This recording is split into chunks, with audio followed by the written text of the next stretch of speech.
Greetings. If you are listening to this around the time that it is being presented, I want to thank those of you who prayed for Linda. Everything has been working out fine with the cataract surgery. So now both eyes have been taken care of, and we're very, very grateful. As we say in Hebrew, Baruch Hashem, thank God. So thank you for your prayers and concern. I do want to turn now to the book of Matthew. And before I get into this message, again, if you're hearing it around the time it's being given, we're in the middle of the World Series. And those of us who are older, we notice that more and more baseball games are played at night. We have more and more night baseball. But really, we should realize, during the daytime, the bats are asleep. I'd like to go to Matthew 12 and verse 42. Jesus condemns his generation in this way. The queen of the south will rise up in the judgment with this generation and condemn it. For she came from the ends of the earth to hear the wisdom of Solomon. And indeed a greater than Solomon is here. But the wisdom of Solomon is important, and much of it is preserved for us in the Bible. And we've just recently completed a season of the year when the seasonal reading traditionally is from the book of Ecclesiastes. I want to go now to Matthew 11. And God is going to reach us one way or the other. Jesus says in Matthew 11 and verse 16, "But to what shall I liken this generation? It is like children sitting in the marketplaces and calling to their companions and saying, 'We played the flute for you, and you did not dance. We mourned for you, and you did not lament. For John came neither eating nor drinking, and they say he has a demon. The Son of Man came eating and drinking, and they say, look, a glutton and a winebibber, a friend of tax collectors and sinners. But wisdom is justified by her children.'" The fruits of wisdom justify the wisdom. Wisdom is such a critical factor in a successful life, in a successful future. But as I said, God will reach us one way or the other. He will reach us through eloquent words, poetry, and the arrangement of words. He also will reach us numerically. He'll reach us mathematically, one way or the other. Now, those who study the Bible from a mathematical point of view can find no end of very impressive data. And I want to first go to the wisdom of Solomon, going to Proverbs, the 10th chapter. Proverbs, the 10th chapter. And there's a section here, Proverbs 10, until Proverbs, it begins in Proverbs 10, the Proverbs of Solomon. And then it continues on, and finally, when you get to 22:16, that concludes the section. And then in 17, you see in your Bible the sayings of the wise. So from Proverbs 10:1 to Proverbs 22:16 are Proverbs of Solomon. And there are 375 of these Proverbs, which happens to be the numerical value of Solomon's name, Shlomo. Very interesting. And I'll have more to say about that in a moment. But first I want to go to Deuteronomy 31 rather. Now this year, well, let's put it another way. Last year was completed, and a new year began in the autumn of the year on the sacred calendar.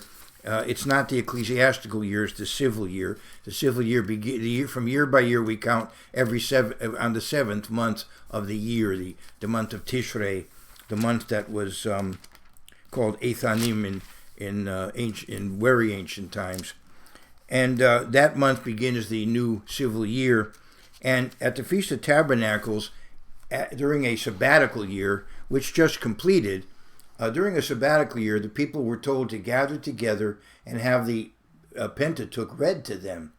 And now that tradition has been revived, or that principle has been revived, And so now we have, for example, in Jerusalem during the Festival of Tabernacles, just recently, there was a gathering and scriptures were read and various celebrities were there. I know the president of the country was there.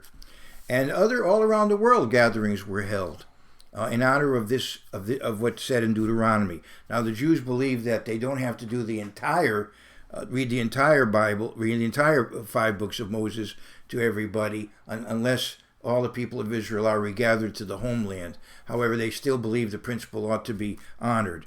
But there was a group that did read the entire 5 books of Moses, evidently. I think it was supposed to take about 15 hours, and I guess it was done online, and so you could listen to the entire 5 books of Moses. I think that was done by some people.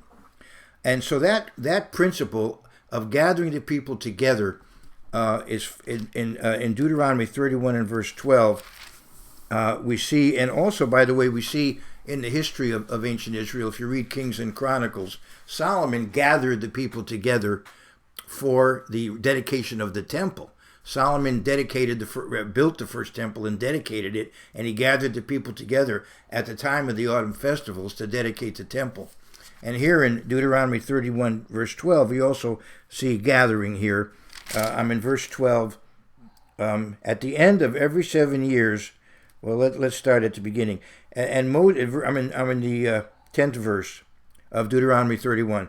And Moses commanded them, saying, at the end of every 7 years, at the appointed time in the year of release, and we just had a year of release finishing, at the Feast of Tabernacles. And as you know, I encourage people during a Shemitah year to read through the Pentateuch, which is what we did in the Flair congregation. Although actually we began doing podcasts, we haven't gotten through them all, so we have to continue on until next year, overlap, and finish those podcasts. But I personally, as an example, have read through the Pentateuch this last year, and I hope many of you did. But anyway, let's go on. By the way, our normal practice is to read through the Gospels and Acts, the New Testament Pentateuch, and that's what we're doing in Flair now. Just this morning, we read the Sermon on the Mount just this morning at Flair. As I said, if you're hearing me at the time I'm doing this in October of 2022. So since I've interrupted myself so many times, let's go back to verse 10. And Moses commanded them, saying, at the end of every 7 years, at the appointed time in the year of release, at the Feast of Tabernacles, when all Israel comes to appear before the Lord your God in the place which he chooses, you shall read this law before all people in their hearing. Gather the people together, men and women and little ones, and the stranger who is within your gates, that they may hear and that they may learn to fear the Lord your God. Hear and fear, and carefully observe all the words of the law, of the words of this law. I'll continue reading. And that their children who have not known it may hear and learn to fear the Lord your God, as long as you live in the land which you crossed the Jordan to possess.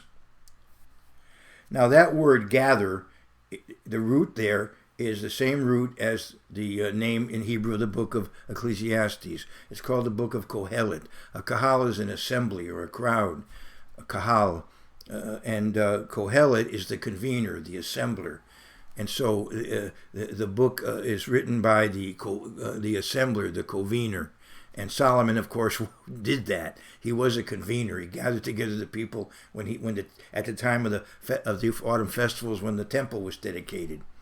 Now, most translations translate it as the preacher, Kohelet. So now that I've covered that, I want to spread some wisdom today from the book of Kohelet. And as I said, God is speaking to us in various ways. He uses literature. He also uses mathematics. And I want to go to Psalm 119. In Psalm 119, we see an acrostic pattern. We see it is organized according to the letters of the Hebrew alphabet, the 22 basic signs, and 8 verses per letter. So 8 times 22 is 176. And if you go to that part of the Bible, let me explain to you. So I hope some of you may be taking notes. So the next few minutes may be painfully difficult for you students, but hang in there take good notes and it'll all work out. All right, anyway, and there's no quiz afterwards. My son Daniel, after we have Bible readings, gives quizzes afterwards, but that's his practice. You're off the hook with me. Anyway, in Psalm 119, the first 10 letters of the Hebrew alphabet numerically are 1 to 10. And then the next group of letters go from 20, 30, 40, 50, 60, 70, 80, 90, and 100. The next group of letters. So we go finally to verse 145, and that is the letter that equals 100. Are you with me so far? And then the next letter is 200, the next letter 300, and the final letter equals 400. Now, I haven't given you enough information to understand the whole system, but I've given you enough to understand what I'm about to tell you. Ancient Hebrew was written without the vowels. Later on, dots and dashes over and under the letters were added so that people would be able to read it, pronouncing it with the vowel sounds.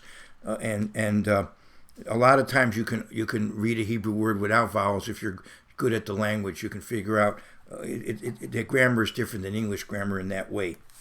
But anyway, let's take a look at Solomon's name, okay? Solomon's name has 4 letters, and the first letter you see right here in verse 161, that equals 300. That's a shin. And then the next letter, Lamed, in verse 99, that equals 30. So now we have 330. Now let's go to verse 97, and that's the next letter of his name, the M in his name. His name is Shlomo, and that equals 40. And then finally, if we go back earlier in Psalm 119, we come to the 5th letter, verse 33, the H in the name, that equals 5. So you see that Shlomo, Shin Lamed Mem He, I've shown you out of Psalm 119, it equals 375. And as I said, there's a section in the book of Proverbs, it's the Proverbs of Solomon, that goes from 10:1 to 22:16 that has 375 proverbs. So that is interesting in the way the wisdom literature is organized. And now I want to go to the book of Kohelet, the convener, the assembler, a book with very powerful wisdom. It's a book that really packs a wallop when you read it. And I want to go through some of the numerical patterns here. There are various ways that this book is organized. One way is 222 verses altogether. But another way it's organized is that it has one section of 216 verses and then an appendix of 6 verses that kind of wraps up the story and has a different tone, as it were. Kind of looks back on what's been said and gives sort of a reflection at the end. Are you with me so far on that? Okay, so let's now take a look at the book in terms of 216 verses. 222 verses. So let's take a look at how it begins. And it begins talking about vanity, vapor, puffiness, emptiness. What's the word? Something that is vapid, right? Hevel, vapor. It says, Hevel havalim, hakol hevel, right? Hevel havalim, hakol hevel. Vanity of vanities, says the preacher. Vanity of vanities, all is vanity. So it starts with vanity, it starts with vanity 3 times in that sense. Vanity of vanities, all is vanity. That's the statement. So you have vanity 3 times, which is hevel, vanity. So again, let's go back to Psalm 119 now. And if you go back to Psalm 119, and you already know the letter He, the 5th letter, that's equal to 5. And then if you go to Psalm 119 and you go to verse 9, you have the letter Bet, that's equal to 2. So now we have 5 5 and 2, right? So far, 7. And then we have Lamed. It's called, the word is Hevel, and that's verse 89, Lamed, and that's equal to 30. So vanity is equal to 37. That's an interesting number in the Bible. But anyway, Hevel equals 37. Now 37 times 3, because it's vanity of vanities, all is vanity. So 3 times, right? God's number of clarity, of revelation, 3, decisive, right? We have that in our culture, right? Going once, going twice, 3 times. 1, and we talked about baseball. 1, 2, 3 strikes, you're out. It's part of our culture. So anyway, Hevel, Hevel, Hevel, right? Vanity, vanity, vanity. So 37 times 3 is 111. So the book is divided up into 2 parts, 111 each, and equals 222. And the first half, if we go back to Ecclesiastes, the first half ends in Ecclesiastes 6 and verse 9. And as you would expect, it ends with the same philosophy expressed. What is human life without accountability? As Socrates, the Greek philosopher, supposedly said, the unexamined life is not worth living. We're here for a reason. So Ecclesiastes 6:9, better is the sight of the eyes than the wandering of desire. This also is vanity and grasping for the wind. So that's verse 111, and then we have 111 more. So you're still with me. But there's more to it, because as I said, the book is in effect in 2 sections. There's 216 verses, and then a final 6 to wrap it up. And 6 is interesting in the Bible. As you know from the New Testament, it is the number of human beings. It is called man's number, because Adam and Eve were created on the 6th day of creation. When was Adam created? A little before Eve. Anyway, Adam and Eve were created on the 6th day of creation, and so 6 is associated with human beings. And so we have 6 final verses that wrap up what's the duty, what's the obligation of a human being, what makes a human being human fully. And it's said there, and I hope to read it today. But before that, we have 216 verses. So we already know that vanity, vanity, vanity equals 111. But there's a verse here that says, vanity of vanities, all is vanity. Vanity of vanities, all is vanity. So if we take the word for vanities plural, we have to add a plural ending to vanity, and that is im in Hebrew, yud and mem. So let's go back to Psalm 119, and I won't turn back there necessarily, but let's say that you already know that M is 40, and yud, the 10th letter, is 10. So now we have 50. We add 50 to the 111 that we already had, right? And now we have the word all. All is vanity, and all is the letter lamed. It's hakol, 3 letters, hakol, hey, kaf, lamed, and lamed is 30, and kaf is 20, and hey is 5. So we have that's 55. All right. So we have altogether we have 105 plus the 111 we already saw, which is 216. In other words, the statement, vanity of vanities, all is vanity, hevel havalim, hakol hevel, in the original Hebrew, as written in Solomon's day, equals 216. You could prove that out by going through back to Psalm 119. So again, you see how this book is so beautifully organized mathematically. I hope that's helpful to you, just to have more respect for the text. But I want to now go through highlights from this book. I've already read the beginning as it starts. The words of the preacher, the son of David, king in Jerusalem. Vanity of vanities, says the preacher. Vanity of vanities, all is vanity. And in chapter 2, he talked about, having fun, and then he talked about seeking wisdom. But in the long run, a person dies, and then what happens, right? In verse 17 of chapter 2, and I set my heart to know wisdom and to know madness and folly. I perceive that this also is grasping for the wind. So whatever you try to do in this life, it really isn't the purpose, isn't the point. Just gathering more, just knowing more and more, having more and more experience, or having, experienced more and more enjoyable things, whatever, whatever you, or even acquiring more and more wealth. What's the whole point of it?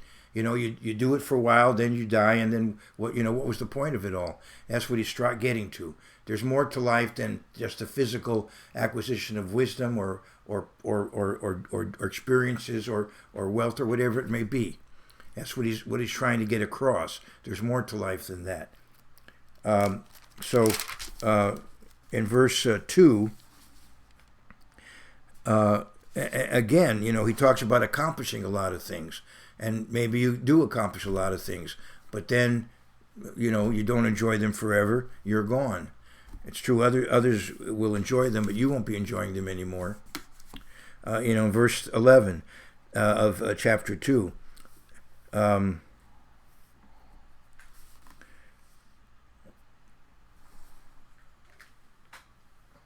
Well, I'll just read that one in verse 11. Then I looked on all the works that my hands had done, and on the labor in which I had toiled, and indeed all was vanity and grasping for the wind. There was no profit under the sun, because ultimately, as I said, we are temporal.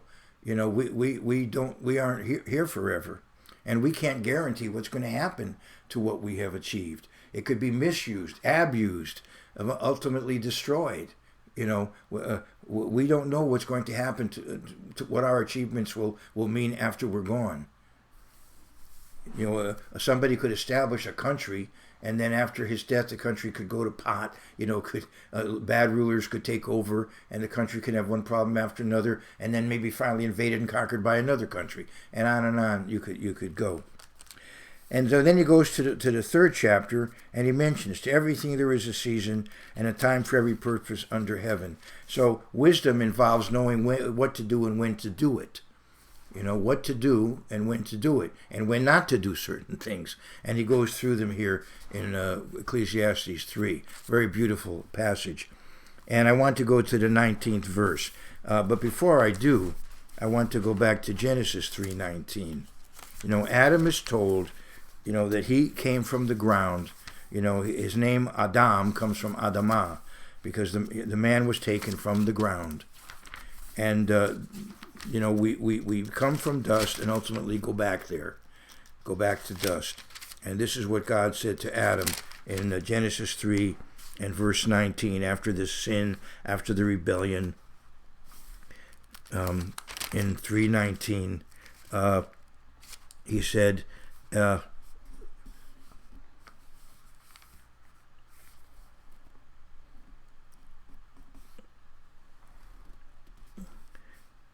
verse 19, in the sweat of your face you shall eat bread. So evidently it was a lot easier before to do whatever job God wanted him to do. He wanted him to dress and keep the garden. And now he says it's going to be harder for you to make a living and support your family. Work is going to be a lot more difficult than it might have been. In the sweat of your face you shall eat bread, till you return to the ground, for out of it you were taken, for dust you are, and to dust you shall return. And this we find in Ecclesiastes 3. Let's go to verse 19. For what happens to the sons of men also happens to animals. One thing befalls them. As one dies, so does the other. Surely they all have one breath. Man has no advantage over animals, for all is vanity. All go to one place, I'm in verse 20. All are from the dust, and all return to dust. So he's basically saying again, what is the meaning of life? Is there something beyond just the time we put in on earth, from birth to death? And I had planned to go over a lot of material out of Ecclesiastes. So what I'll do is continue to deal with Ecclesiastes over time, because there's so much material here I would like to cover. As I said, I'm calling this talk Spreading Wisdom. So that's what I intend to do with this material. And as I said, God has various ways of impressing us. He can impress us with the eloquence of the text, or He can even impress us with numerical patterns that you find in the text. So as I said before, the text concludes in verse 2:16, and then there's this recapitulation. Let's go back over what we understand, and let's summarize the point of the book. So I want to go to finally at the end of chapter 12. As I said, God willing, over the next number of weeks, I may return to the book and give highlights from some of these other chapters. But let's go to verse 12 of I do want to go to chapter 11 first, and mention one connection between this book and the festival we've just observed. The festivals that we've just observed. This is Ecclesiastes 11. Cast your bread upon the waters, for you will find it after many days. So we do invest in ourselves. We invest in our families. We invest in our future. We prepare. We train. We educate ourselves. We train our children, I hope, and so on. And we do this also in other realms of life. We prepare for the future. And he goes on and says, give a serving to 7 and also to 8, for you do not know what evil will be on the earth. And so here we have a hint. We read this book during the Festival of Tabernacles. Normally, that's the Jewish tradition. But the Jewish tradition generally is, if the feast begins on a Sabbath, we wait and read it on the 8th day of Sacred Assembly. In other words, this book is written on the Sabbath during the Festival of Tabernacles.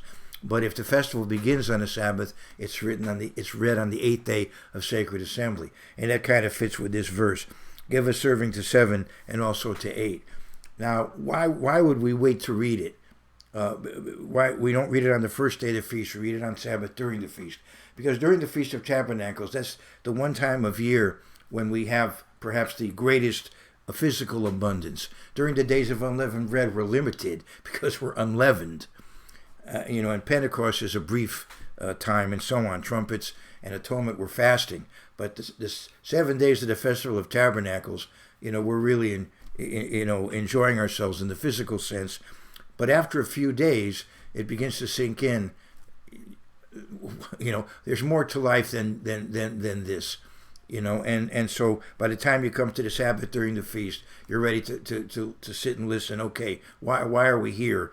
And so you read the book of Ecclesiastes, because the purpose of the feast, as you know from Deuteronomy 14, is to learn to fear the eternal. We come together, we feast, but the feast is in order for us to come together and to learn under ideal circumstances, in a sense. We're not totally ideal. We're in temporary dwellings. There's a point to that. We realize that, we are strangers and pilgrims on the earth, and our lives are temporary, but at the same time, we're feasting. And we're in a positive frame of mind. We're with friends, relatives. We're with people of like mind. But and we're there to fear God. And so on the Sabbath during the feast, we hear the book in the Jewish community. The book of Ecclesiastes is read.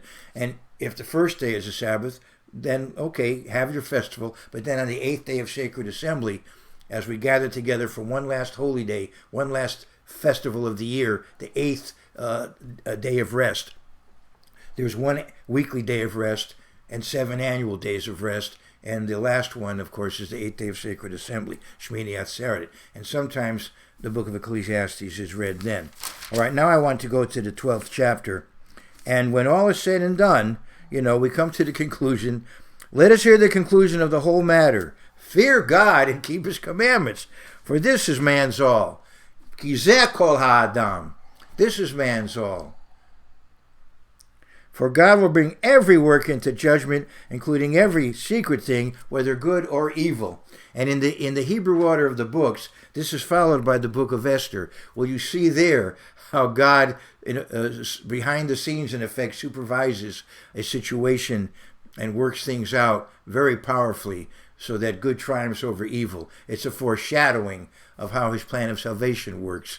You know, the book of Esther, as I said in the Hebrew order, comes right after this book. So let us hear the conclusion of the whole matter. Fear God and keep his commandments, for this is man's all. Or this is all of man.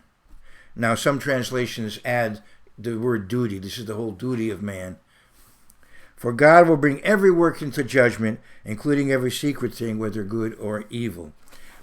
And I want to conclude by going to a New Testament book that is a wisdom book. It's very similar to Proverbs and Ecclesiastes, though it is much shorter.